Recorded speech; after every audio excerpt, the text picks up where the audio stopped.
Hello and welcome to the Six Figure Creative Podcast. I am your host, Brian Hood. If this is your first time listening to the show, first of all, welcome. So glad to have you here. This podcast is for creative freelancers who want to earn more money from their creative skills without selling their soul. That sounds like you. You are absolutely in the right place. For my returning listeners and viewers on YouTube, awesome to have you back. I just got home from a wonderful trip with my wife and a couple other couples, where it just happened to be all three of the women's birthdays last week.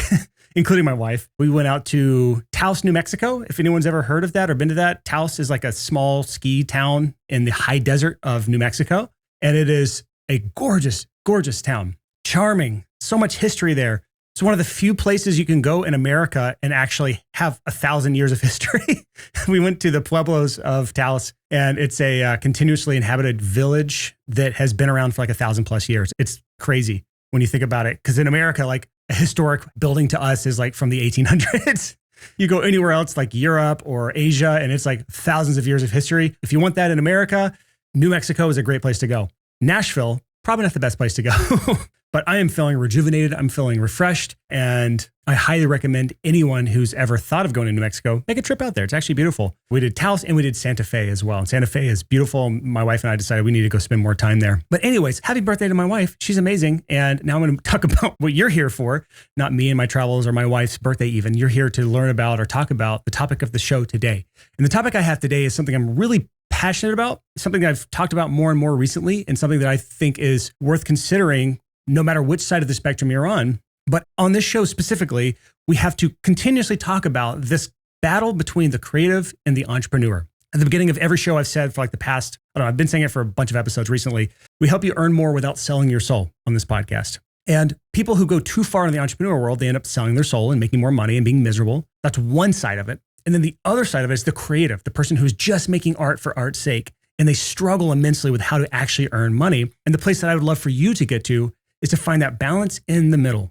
So I want to spend this entire episode talking about the creative versus the entrepreneur. There are good parts and there are bad parts of both sides. And my goal for you is to find what are the parts of the creative that you possess right now that are good, that you should keep and nurture and grow, and what are the bad parts of the creative that you currently have that you need to get rid of. And then what are the good parts of the entrepreneur that you should keep and nurture and grow? What are the parts that you're missing that you should find a way to add to your skill set or to your personality? And then the negatives of the entrepreneur, what are those that you may need to cut back on? Again, there's pros and cons on both sides, and I want to dive into both here because both are absolutely needed if we're trying to make money from our creative skills. And if you're listening to this podcast or watching us on YouTube, then you absolutely want that, or else why are you here? So let's first start with the creative. The creative is what almost all of us start out as. You don't really become a creative freelancer if you're not first a creative. Usually, we first find a skill or something that we're passionate about that takes creativity, and we hone our skill set until we are good enough to start earning money. And then typically, this isn't always the case for everyone, but typically we fall into freelancing. It's not necessarily an intentional thing for a lot of people. Sometimes it is, but a lot of people, we fall into the passion first. The money kind of follows. So when we're talking about the good parts of the creative, the first and foremost, the biggest thing ever is the fact that we can create something from nothing. And that is incredible. When you sit down and think about this, the ability to make something from nothing is about as close as we have to the golden touch as humans. You can take just an idea and you can make it real as a creative. That is an amazing thing to be able to do. And that is the thing that we get paid to do as creatives. We take an idea, a concept, a vision, and we make it a reality in some way, shape, or form. Yes, some of it might take special gear. All of it takes some sort of special knowledge. But at the end of the day, you're creating essentially something from nothing and then selling that. Some of the other good positives of a creative is we're driven by passion for the art we create instead of money. Again, we'll talk about the negatives of that in a second, but the positive right now is we're driven by passion, and that creates better art. Because when we're driven by passion for the art that we create, we tend to make better art because we're not limited by, ooh, what's my dollars per hour? Or how efficient is this process? No, we are actually wholeheartedly passionate about the thing that we are creating, the thing that we are working on, the art that we're putting out into the world. And this leads to one of the other big positives of being a creative, and that is personal fulfillment. When you're driven by passion and you're able to create something from nothing, and you're creating something that is true to yourself, there's a ton of personal fulfillment that comes from that. And that's what leads you to create the stuff that you create. So all of those things I just mentioned are things you should hold on to as a creative as best you can as you're building the entrepreneur side. But there is also the dark side of creativity that we have to talk about because it's not all sunshine and rainbows. The creative, first and foremost, the pure creative, the one who is devoid of all entrepreneurial side, struggles immensely with inconsistent income. And that's usually, there's a few things that are behind that. But one of the biggest ones that I see personally from thousands of freelancers that I've interacted with just in the past year, and probably tens of thousands over my lifetime, is they tend to be selfish. And if you're offended by that, I'm sorry, but just hear me out here. Creatives who are passion-led, who are creating art that is personally fulfilling, many times, it is focused on you and what you want as a creative, what your creative genius can put out into the world. It takes nothing into account of what the other person wants, little to nothing of what they want. There's a reason that the starving artist is a thing. It's a trope at this point. And that's because the starving artist creates art for themselves versus others. So when you create for yourself, there tends to be very little value in that for what we call the market. And Mr. Market doesn't care about you, your personal creativity. They care about what's in it for them. So as a creative, we can't just be selfishly isolated in our little rooms, creating art for art's sake because it fulfills us, unless that's what you want to do as a hobby. But when it comes to actually being a business owner, we have to actually create value for other people, which means we can't be selfish when it comes to our creativity. We have to share it with others. And that means we have to take their input and mold our creativity around what they want. And there are countless examples in every conceivable freelance niche that I can think of. And there are a few that I can speak about personally. In my past, in music production, there were many times that I ignored my clients because I thought something was a better idea. I don't know if you've ever done that, but I tend to steamroll people. I'm an Enneagram 8, I'm a challenger. And when I have something that I've put in my head as a better idea, I go full force at that, to the detriment of my clients. So that was something that I personally struggle with a lot is, oh, I have this creative idea, or your idea is bad, mine is better, so we're going to do it my way. Unfortunately, when it comes to your clients, it doesn't always work that way. Now, I'm not saying that you always do what your client wants, because we all know sometimes our client doesn't have their best interests in mind. They think that something is going to be better, and you as the expert know that it's not, but that's not what I'm talking about here. I'm talking about when you take nothing else into account and all you want to do is sit in a room and create art. That is somebody who is selfish with their creativity. They're not sharing it with other people to give them what they want. And this leads to one of the other negatives of a creative is they tend to over-isolate. Now, this isn't always true, but many of the creatives that I know, that if you ask them, what would you do if money were no object? And they say, I would just sit in a room and I would do X.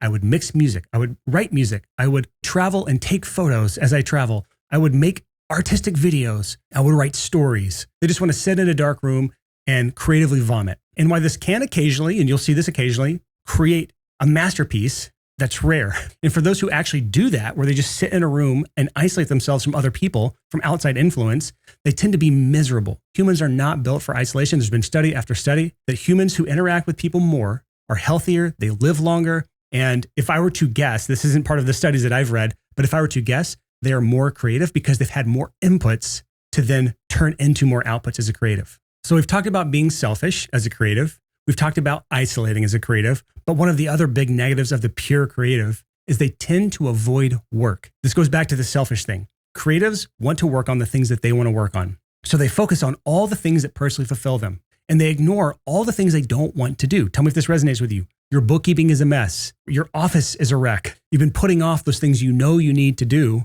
because they don't personally fulfill you. You've put off learning those skills you know you need to learn because they personally don't fulfill you. So you tend to avoid all of those things as the pure creative because you would rather focus on just creating the art. This is what the pure creative, the one left to their own devices, tends to do. Not always, but they tend to do this. The next negative is the creative relies on emotions versus logic. Again, these are just generalizations. This isn't everyone. This is just a generalization of the pros and cons or the positives and negatives of the creative. But creatives tend to rely on emotion over logic. And this can lead to all sorts of negative things in your business. For example, when you rely on emotion over logic for pricing your services, you tend to just give everything away and you don't ask for enough for yourself. And that can leave you feeling bitter. That can leave you being broke. When you rely on emotion instead of logic, that can be some of the reasons that you avoid. It can be the reason you don't market your business because you don't want to do that. It emotionally feels weird or off, or it doesn't emotionally resonate with you. It feels off to who you are. Instead of your logic brain taking over and saying, if no one knows I exist,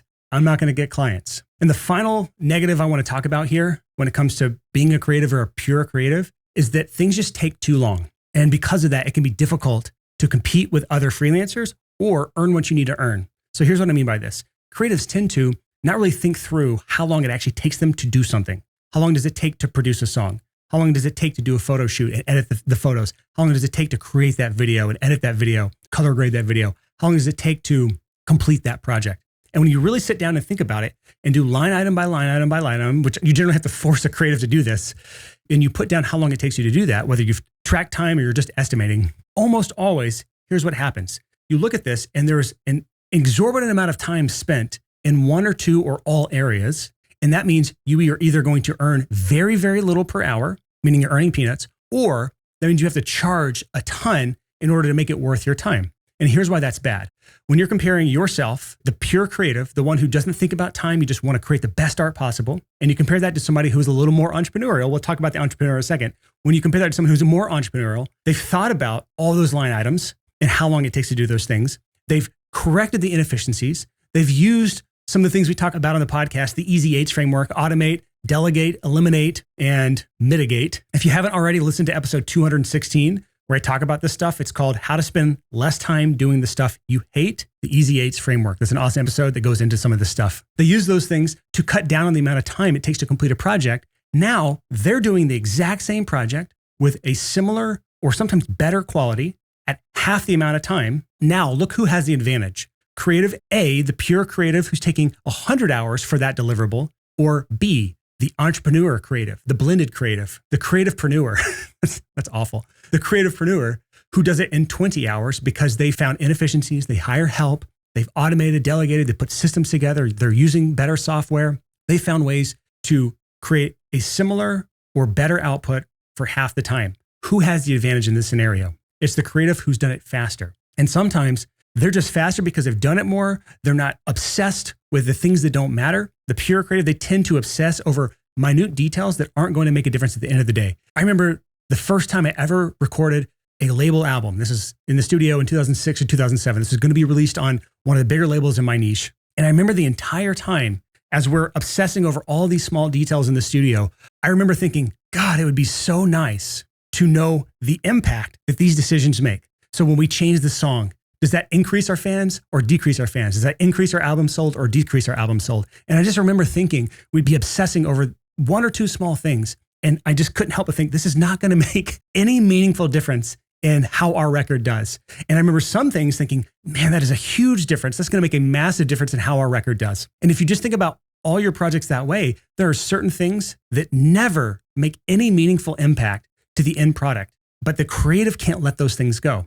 And that is one of the major disadvantages the pure creative has compared to the creativepreneur. Again, we'll talk about that blend in a second. I'm getting ahead of myself, but this is the danger of the bespoke creative, who every single project is a unique little thing that you can't systemize or build processes around or productize at all. Now, that is the creative. Those are the pros and cons. There's a lot of good and there's also a lot of bad. And we've got to find ways to mitigate those negatives. And the way to mitigate those is by looking to the entrepreneur. The entrepreneur is almost a mirror, almost a reflection of the creative. Many of the positives of the entrepreneur mitigate or eliminate the weaknesses of the creative, but also some of the positives of the creative mitigate the weaknesses or negatives of the entrepreneur. So let's talk about the positives and the negatives of the entrepreneur. And my goal is for you to see where you stand. No one that I know is the pure entrepreneur or the pure creative. We're all blends of both of these. And the goal is to find what blend do you need to hit your goals as a freelancer. First and foremost, the positives for entrepreneur,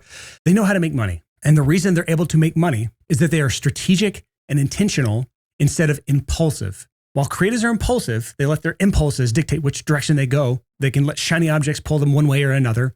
They can let obsession on one thing, that impulse, drive them to perfect that one thing that will never matter. Where that's the creative, the entrepreneur understands how to take a strategic approach to what they're doing. They know how to set up their business for success from the very beginning. They know how to be intentional and focus on the 20% that's going to get them 80% of the results, or the 5% that'll get 95% of the results. They understand all of that, and they don't let the impulse pull them away from the plan that they have created. Another reason entrepreneurs can make money is because they understand the logic behind pricing instead of emotions. They understand that every hour they save on the project, they can pass those savings forward to their client, which means they understand what to charge for, what to not charge for, where to be efficient and save their client time versus where to be strategic and spend more time on those things, because it ultimately affects the end product that the client is paying for. The entrepreneur also understands how to focus on others instead of being selfish. And this is one of the biggest things that I've seen time and time again. The entrepreneur, they understand how to create value. And if you ever want to earn money, you have to learn how to create value. And value is created when you take a non-selfish approach to your business. And entrepreneurs are wonderful at this. This is the good part of capitalism. There's a lot of negatives in capitalism, don't get me wrong, but this is the really good part of capitalism, is that the person who creates the most value typically wins. Now, for those who hate capitalism, fine. There's plenty of dark sides to cast stones at. But generally speaking, to make money as an entrepreneur in a capitalist society, you have to create value, and value comes from serving other people. So entrepreneurs aren't creating value simply because they're altruistic. There's plenty of ways to do that in nonprofits and in charities. Entrepreneurs are forced to create value because they know that's how you make money. So it's fascinating to me that the creative, not you, not always you, just some of you, the creative tends to be more selfish and self-centered when it comes to value creation because they just want to create art for themselves that's personally fulfilling and rewarding to themselves, while the entrepreneur is forced to create more value, not because they necessarily want to all the time. Some people have better motives than others, but because they know they need to in order to earn more money. That's the pure entrepreneur. Another positive of the entrepreneur, and this is honestly all trickles down from how they earn more money more consistently, they know how to use tools, processes, and people to become more efficient. So think about this for a second. Remember that example I gave earlier? The creative who takes 100 hours to deliver on something versus the creativepreneur who can do it in 20 hours? This is how you can do it in 20 hours instead of 100. Understanding people, processes, and tools. And if we're looking at a pure entrepreneur, one who is not creative at all, or at least not in the traditional sense, they can still create something out of nothing. It's interesting when you think about it this way. The creative creates something out of nothing from their own artistic ability, whereas entrepreneurs create something out of nothing by using other people. They use tools, they use processes, they use systems. This is a different type of creativity. Ironically, a very good entrepreneur is very creative. Some of the most creative people I know are the pure entrepreneurs. They're just business owners. They couldn't draw, they can't create art or music, but they create value from scratch by using other people. This is the reason that companies like Fiverr earn $350 million a year, or Upwork earning $600 million a year, or freelancer.com earning $800 million a year. All these companies were started by entrepreneurs who use people, processes, and systems to create value. Now, those exact examples, which I gave intentionally, they create value off the backs of us freelancers because they know that creatives tend to not know or invest into the other areas of entrepreneurism. They don't want to. So instead, they end up paying what I call the Fiverr tax. It's the 20% tax you pay to Fiverr for the rest of your life if you're reliant on them. And that's on top of the taxes you pay to your own country and your own state if you're in the US. So you end up giving 50% or more away before you ever get any money at the end of the day. I can't imagine if you live in a country with like 50% income tax, what that looks like at the end of the day if you're earning money from Fiverr. 20% to Fiverr, 50% to your country. You take home, 30% of what you earn? $100,000 income is $30,000. That is the price we pay as creatives if we fail to nurture the entrepreneur side. And finally, one of the last positives I'm going to bring up for the entrepreneurs for this episode is they tend to be less isolated. They tend to be more focused on people because they have to. That is more healthy, to be around people more, to interact with more people. That is the way humans are wired. And entrepreneurs tend to be forced to be around more people because people are how they create something from nothing. Okay, so that's all of the positives of the entrepreneur. Let's talk about some of the negatives. These are the things that we want to avoid if we're going to be creatives, because again, we have to create the perfect blend between creativity and entrepreneurship. So some of the negatives of the pure entrepreneur is you can lose that creative spark. Now, there are plenty of successful entrepreneurs who have no creative spark when it comes to art. However, as creativepreneurs, the creatives who are trying to make money from our creative skills, we want to obviously avoid this. I've been down this path before, 2017, 2018, maybe early 2019, somewhere around that place. That's where I saw a big dip in my creativity because I was too focused on the entrepreneur side. And so you don't want to lose that creative skill set that you've taken so much time, effort, and energy to build up. You want to continue to nurture the creative side.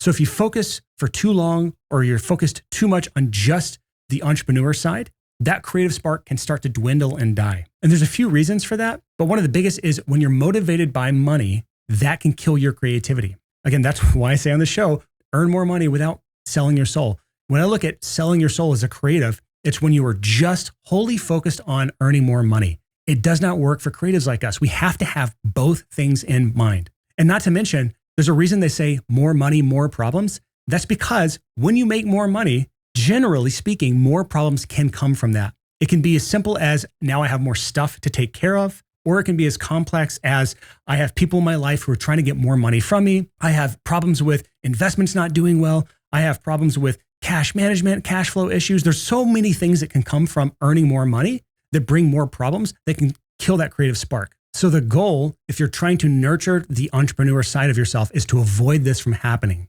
And the only way I know how is to simplify everything. Simplify your finances, simplify your investments, simplify the people that you work with, simplify how you pay people, simplify anything that could be a money problem. And it's the same with people. People can also kill that creative spark because when you're spending all day managing people or talking to people or contractors, or if you build a team, all of those things can lead to you losing that creative spark. And remember, that creative spark is why people are paying you in the first place.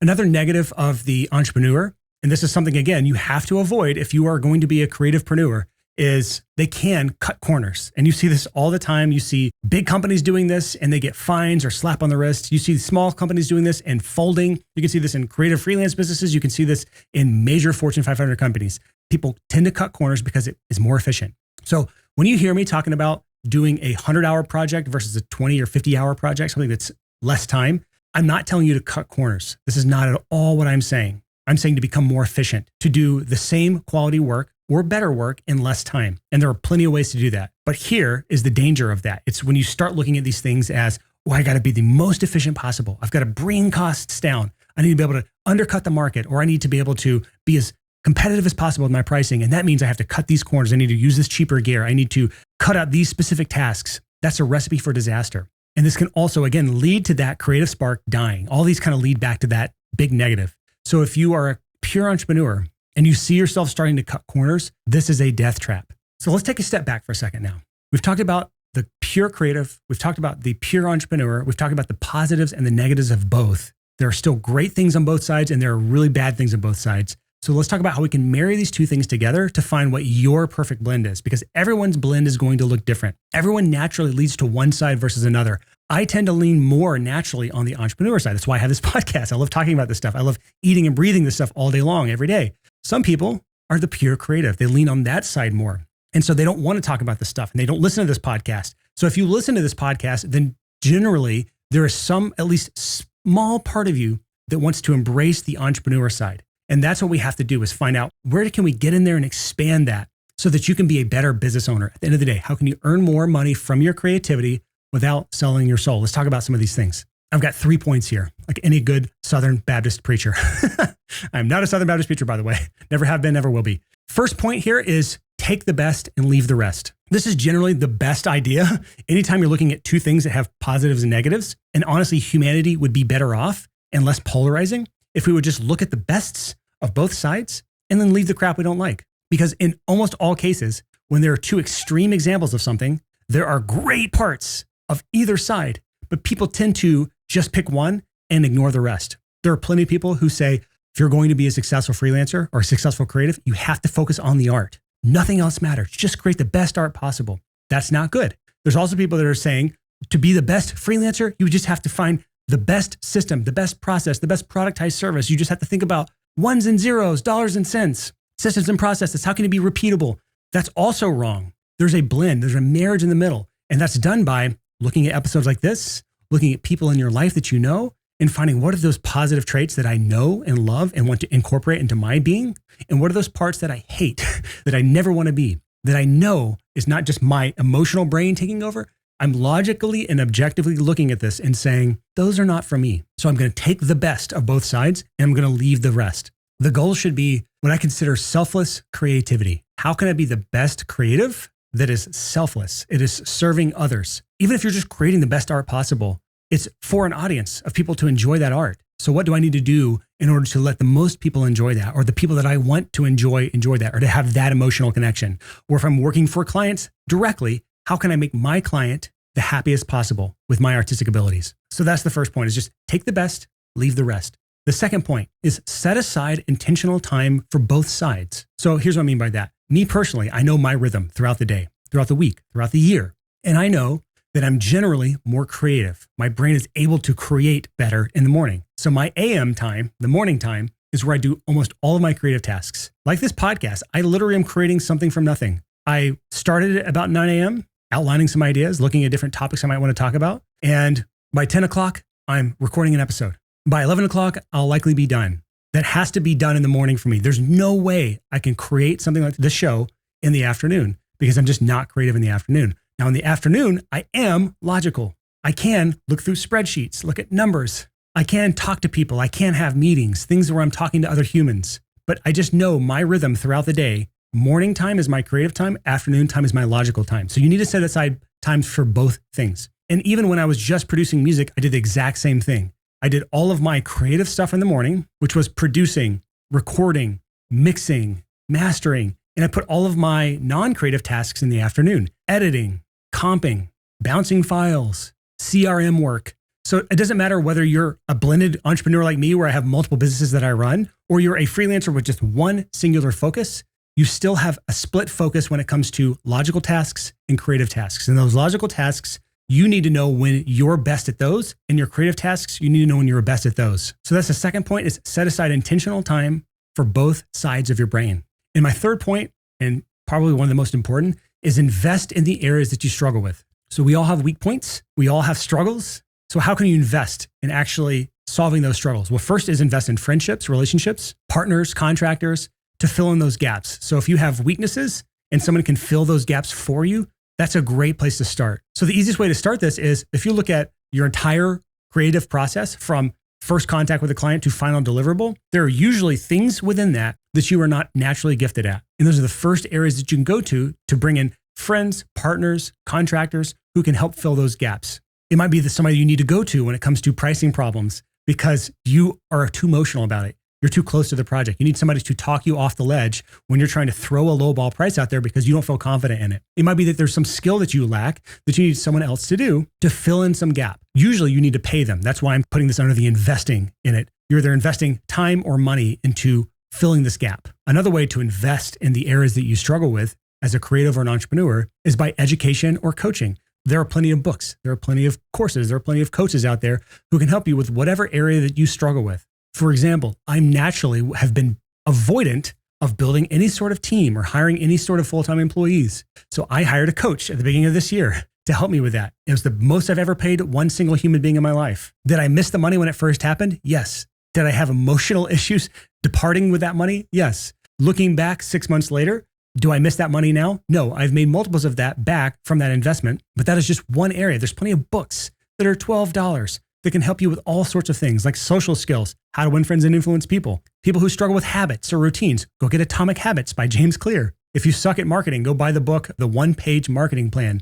There are plenty of things that get you started in all the areas that you struggle, but you need to invest into it through education or coaching. Again, you're going to invest time or money into this in some way, shape, or form. Pick the one that you have the most of and start investing that. And the third area to invest in, if you struggle with this, is with a community or with mentors. The goal here is to just be inspired by other people. There are tons of people who are strong where you're weak. There are plenty of people who can inspire you when you see that they do something a certain way that you've never seen before. I think one of the more detrimental things that we as creatives fall into is we get into our little bubble and we see that this is how things are done in our little bubble. We fail to see the bigger picture of how things could be done because we're just in our tiny little bubble. I call that the incest business. You are just in your little island. You're breeding with other little businesses just like yours, and that becomes an incestual business. It's gross. I'm sorry. I could say this because I'm from Alabama. I can make fun of this stuff, but we need to add diversity to our gene pool as business owners. And that comes from being inspired by people outside of our industries. That's why we launched the Six Figure Creative.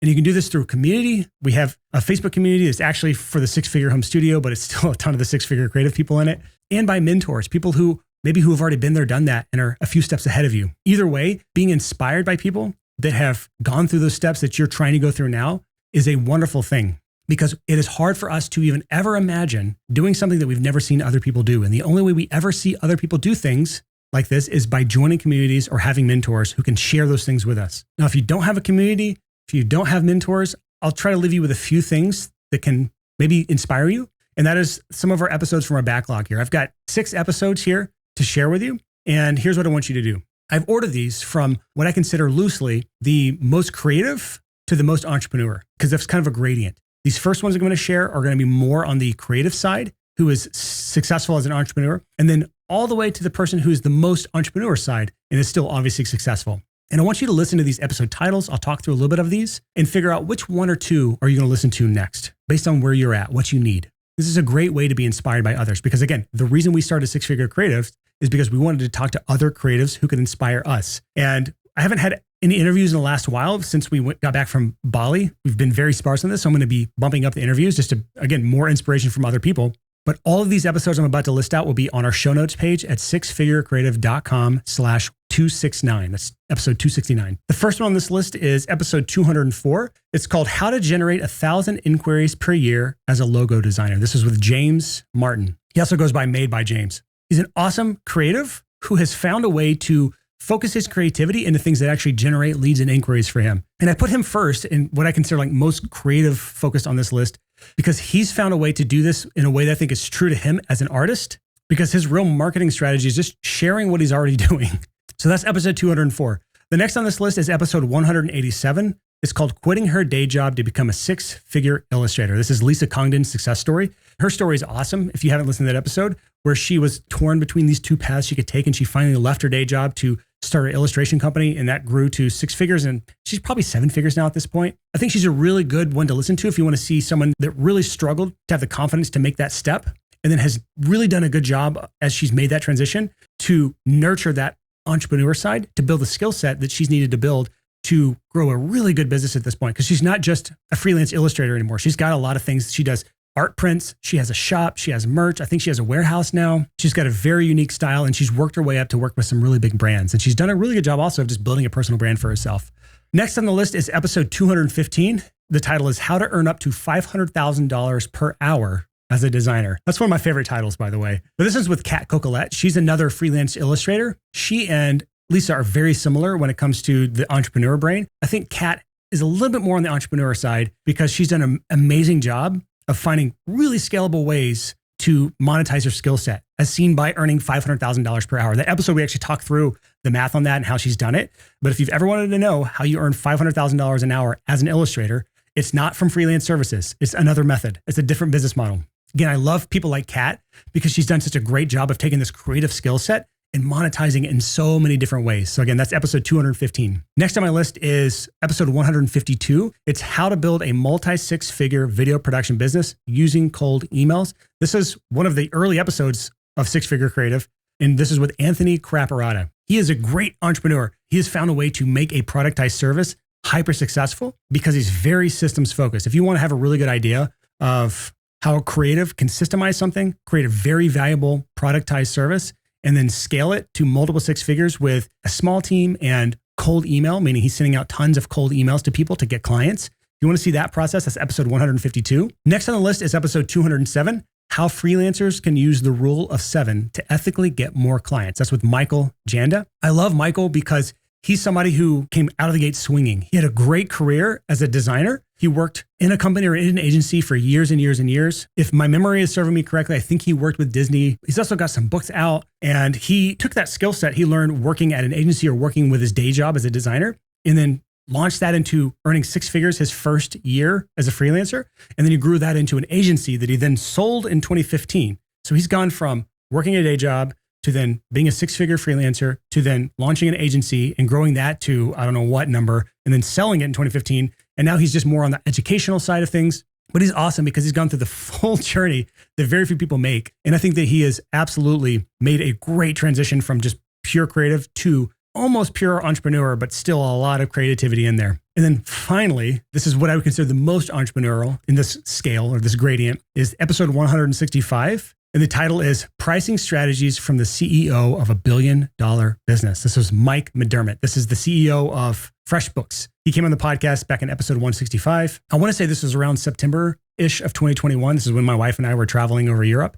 And I remember we were in a hotel in Valencia, Spain, when we did that interview with him. But Mike is what I would consider the perfect example of someone with that innate desire to create. He learned and honed a skill set that he then monetized through freelancing. And then because he was constantly focused on creating value, on helping others, he naturally shifted that into a different business model. He launched FreshBooks and grew that to multiple billions of dollars. And he's now worth a lot of money. So if you want to talk about extreme examples of just going from a simple, humble freelancer to now the CEO of a multi-billion-dollar business. And I think they have actually hired another CEO. And now he's just an advisor on the board there. Either way, wonderful story, wonderful transition, and honored to have him as a past guest on this show. So those are 6 episodes for me to choose from.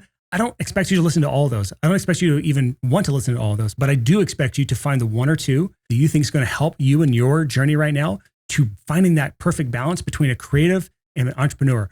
The thing I'm hesitantly and hatefully calling the creativepreneur, it's a stupid name, but it is what it is. It really tells you what I'm going for here. But again, you can get links to all those at sixfigurecreative.com/269. That's the link to the show notes for this episode. And that'll make it easier for you to not have to search through our podcast backlog to find those. That is all I have for you today. Thank you so much for listening to this episode of the 6 Figure Creative Podcast, and we'll see you on the next one.